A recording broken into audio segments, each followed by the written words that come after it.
have seen that many times. I've seen men laugh at each other for like, oh, my girlfriend hit me. You should have been a man. You should have thugged it out. But do you understand that maybe the guys you hang out with are the guys that they're so-called toxic?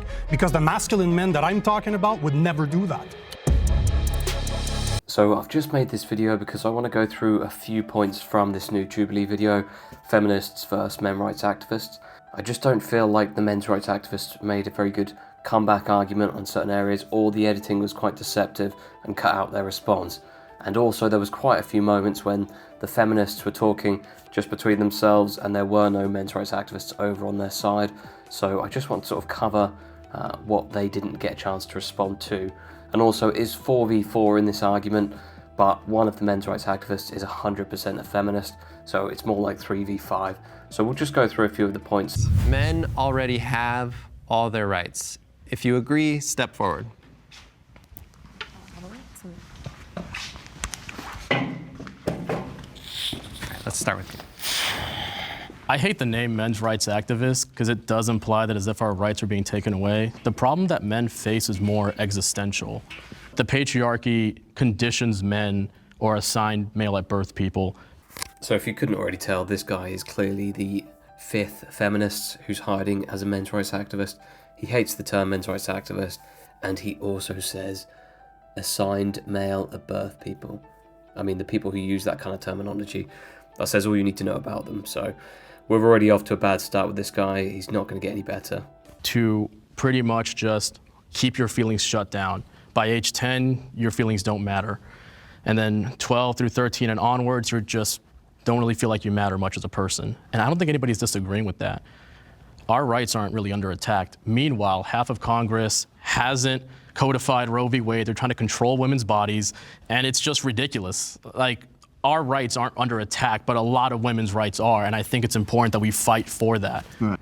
Yeah, I think when you look at most of the world's leaders are men, most judges are men. Look at even our Supreme Court, there's 9 judges and how many are women? You know, it's the fact that women had to fight and ask to, in 1974, get access to have their own bank account, like, that's absurd. That's absurd that, you know, just because there's a little clause in the Constitution that says all men being equal, they're gonna play dumb and act like that means just men. It doesn't mean human. And for women to have to fight for anything to be equal to a man is just... It's ridiculous. It proves that men have their right. They're the ones that set the rights. They're the ones that, if that's most of our Senate, our House, our Congress, everybody, they're the ones that vote over the laws and things that get passed. They have the rights and they're the ones that dish them out to everybody else, and you're lucky if you can get... This woman has had to go back to the 1970s to try and make an argument for her position.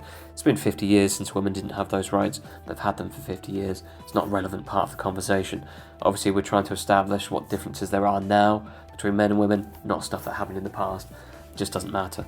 So she's talking about true equality between men and women. Women couldn't handle to be treated exactly the same as men. They always seem to talk about abortion, but the thing is, if they wanted to have true equality, that means that the man should have 50% of the say in that. So he should get to decide whether or not she has that abortion as well. But obviously women don't want that, so therefore they don't want true equality. And obviously they don't want to be a part of the draft, which would be true equality as well. They were always adamant that it's not something that they want to do or be a part of. And that's fine if they don't want to, but then they need to acknowledge that men are different from women and we can't be treated exactly the same. There are certain differences between the sexes and we need to acknowledge that. And we also need to remember men's right activism. While they do have some genuine plights, it started out as a combatant to feminism. So I feel like they laid the groundwork off a very bad foundation. No, I 100% agree. I think it's been hijacked by a lot of bad faith actors who blame women for problems that you should blame the patriarchy. Exactly. No, and it's very frustrating because I'm on this side because I think that there is genuine problems that I think need to be addressed. Exactly. I'm sure we can all agree on that. What are some of those problems? High suicide rates. Men are 4 times as likely to, I don't know what the TikTok version of the phrase is, but 4 times more likely. I think that's something that should be talked about more. I think that there's also, a lot of men are very hesitant to get rid of the notions of patriarchy, whereas I've noticed a lot of women or assigned female at birth people are very willing to just throw away any notions of femininity. I think a lot of men have a lot of emotional baggage from the patriarchy that they redirect at women, and it's not fair to them, Right. and it's also hurting us. Right. And the problem is for some men, all they have is their notion of masculinity to the point that they cannot let it go, and they can't see anything else other than that. When the actuality is, again, gender isn't real. We're just plants with complicated emotions. When I look at people, I just see human-shaped flowers. See, now this guy is just insane. He doesn't even see people. Gender isn't real. We're all flowers. I mean, what kind of insane trip is this guy on? I don't know what he smoked before he got on this show, but that is absolutely ridiculous. I've never heard anything like that in my whole life. That's absolutely crazy. But I guess that's the kind of world we're living in. They're all just nodding along like he's making total sense. I feel like I'm in a dreamland. This just isn't real. Who is this guy? What is he talking about? People are flowers is insane. Absolutely insane. We just have feelings. Crazy, man. I would agree with you. I would say that a lot of these men's rights activists, they're struggling. Like you said, they have high suicide or high self-deletion, whatever we're supposed to say, rates. I don't know what the word is, dude. And the way they're coping with unaliving it, themselves. yeah, and the way that they're coping with it is by saying, okay, we're having this issue, so we need to put women back. Exactly. And, it's not and fair. be this, yeah, we need to take away their rights. We need this society to be the way it was, where like all the rights that were afforded to people, it was men. Men were the first people to get rights, and then other people have to, especially white men, and then everyone else has to catch up to them. And because they're struggling, they go, oh, let's turn the clock back. Number one, that's impossible. You're not going to turn the clock back. And number two, I don't think that's actually going to help the issue. So you know what this woman is doing is absolutely disgusting. She's saying that men have high suicide rates, and therefore we are trying to take women's rights away to solve our problem of high suicide rates. That is absolutely disgusting. To blame men's suicide on them not having taken away enough women's rights is absolutely ridiculous. See, that is the problem with a lot of these feminists, is that they only think about themselves. She's just been presented the problem that men are killing themselves at much higher rates than women, and all she cares about is herself. She only thinks about how that affects her. It's just that she doesn't care about men at all. She only thinks about women. This isn't a feminist movement, it's an anti-man movement. She absolutely despises men, and she's making that completely apparent here. Help the issue. He'll handle it. On the suicide thing, I do think it's important to have a little bit of nuance that women actually attempt suicide that's far true. more often. The That is reason true, why men are yes. more successful as it is because they're more likely to own a firearm and use it. Yes. This part about owning firearms, and that's the reason why men commit suicide at much higher rates. That's just not true. Take a look at European country statistics, and you'll see that men there commit suicide at just the same rates as in America. So it has nothing to do with the firearms. I think it's more to do with the fact that women tend to self-harm more often, but men tend to want to take the last resort and end their lives rather than self-harming. But in terms of like men fighting for rights, I think that like movements that attempt to fight for rights for particular groups, that sort of description should be exclusive to genuine social justice movements. You know, there may be disparities in ways in which the patriarchy does disadvantage men, but I think that you can't co-opt the language of it being a social justice, a rights-based movement. No, that's the problem is that like I have this thing I say. I feel like saying that like men have feelings is kind of like saying all lives matter, because men only ever bring up their problems directly after women bring up theirs. So it just sounds dismissive. See, these people, they start off the conversation by saying that the patriarchy advantages men and gives men everything that they could possibly want. And now he's saying that the patriarchy is disadvantaging men and that we can talk about that. And then the next guy then goes on to say that men only talk about their feelings to intentionally take away from women. How disingenuous can you be?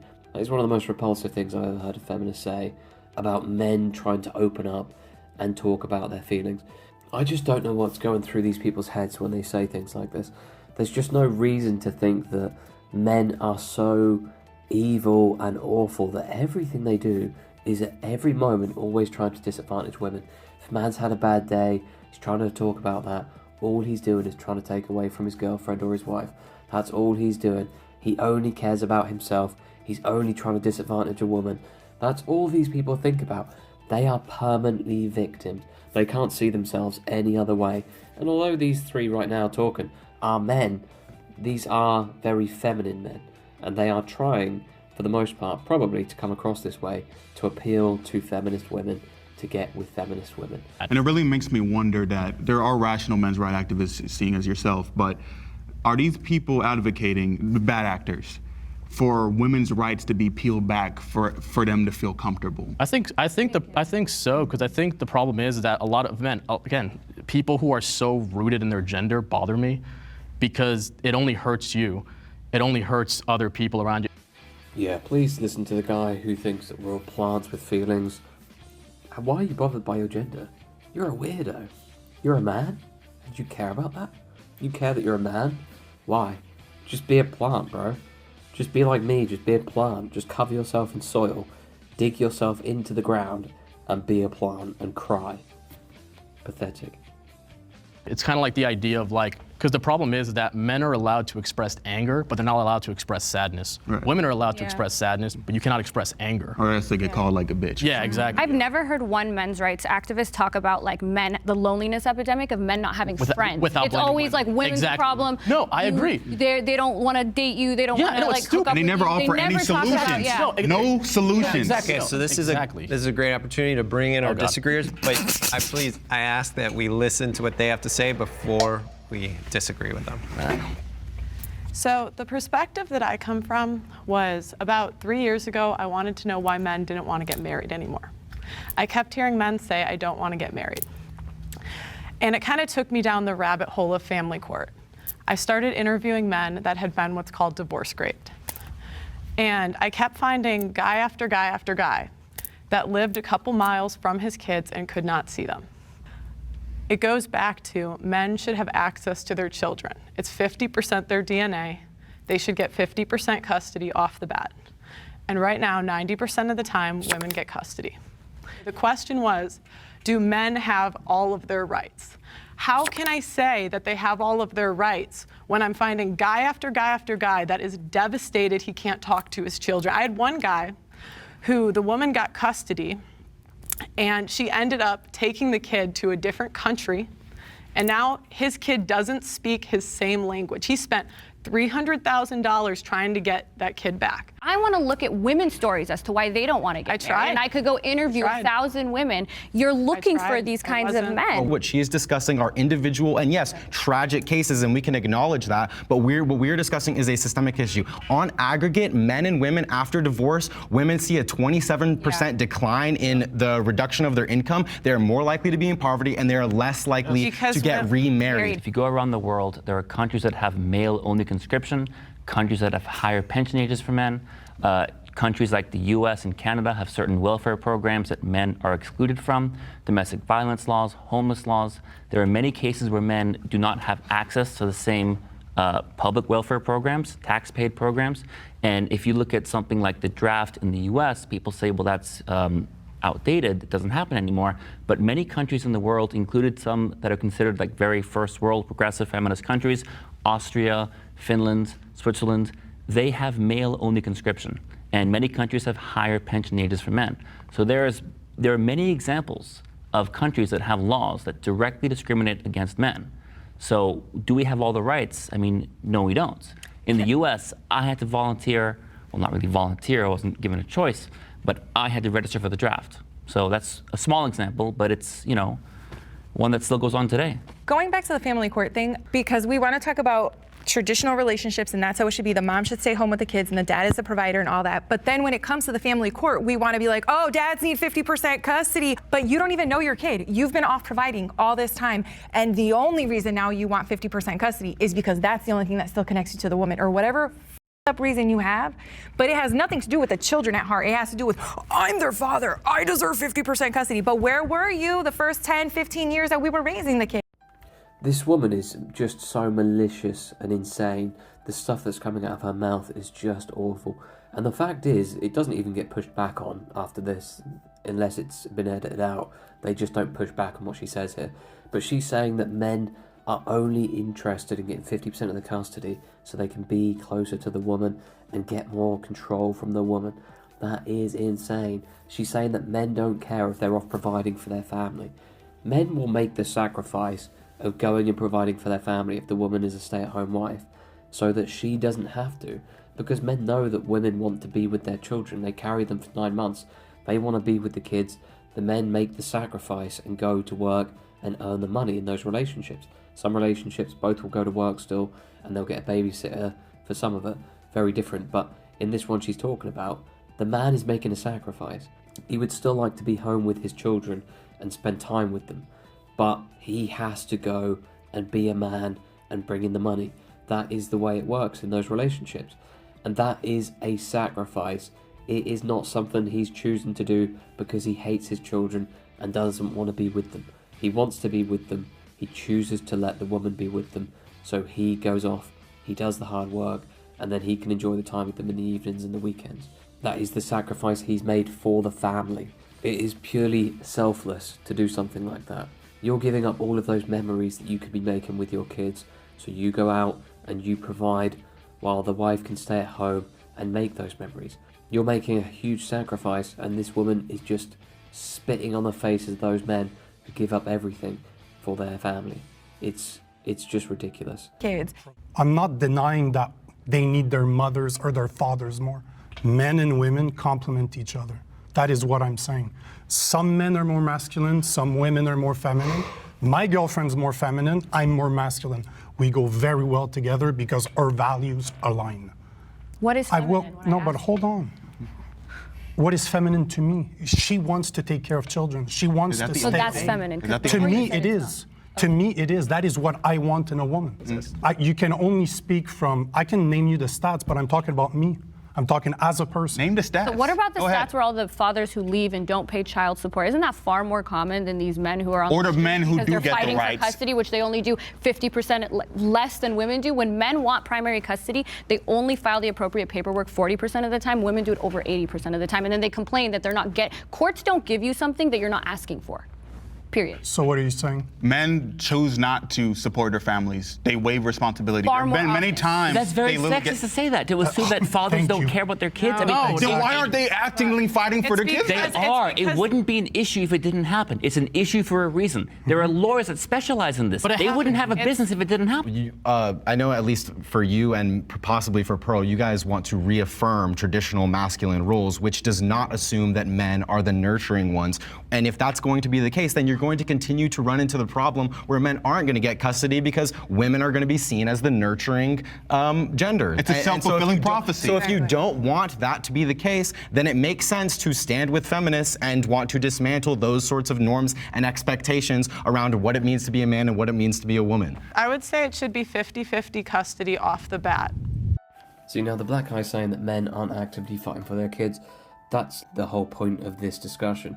That's the whole point of what these men's rights activists are fighting for, is a lot of the time it comes down to the woman takes the children and won't let the man have custody. And she will get custody the majority of the time because normally the judges will side with the woman. And that is a sexist thing in favour of women. And at the moment that is just tolerated as fine because it benefits women. And obviously women want that. But when it comes down to true equality, as they spoke about earlier, which if they had true equality, then it would mean that it would be 50-50. And it should always be the case that it's 50-50, unless there's some sort of instance of proven abuse, proven neglect, something that would be detrimental for the father to have custody of those children 50% of the time or 100% of the time. But it's very rarely the case that that happens.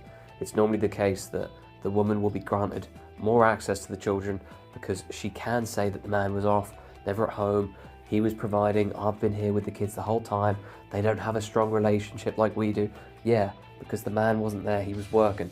That is the sacrifice he had to make for the family. But now you're no longer a family because obviously whatever reason they've divorced, and that is not something that should affect the man in such a detrimental way. Just because they've divorced doesn't mean he should lose rights to his kids. They're his kids. You know, 50% his DNA, 50% hers. He should have access 50% of the time. And the black guy also saying that men choose not to support their families, which is just not true. Most men want a full-time relationship with their kids. They don't want to be cut out. And to try and stop men from getting what should be a right, a basic human right, is absolutely disgusting. And these feminists being completely in support of that, because obviously they're unhappy with a few men that they may have had in their lives, is insane. So that's just my thoughts on this Jubilee video so far. If you want me to go through some of the other parts of it, I will do some more videos. Just let me know down in the comments below.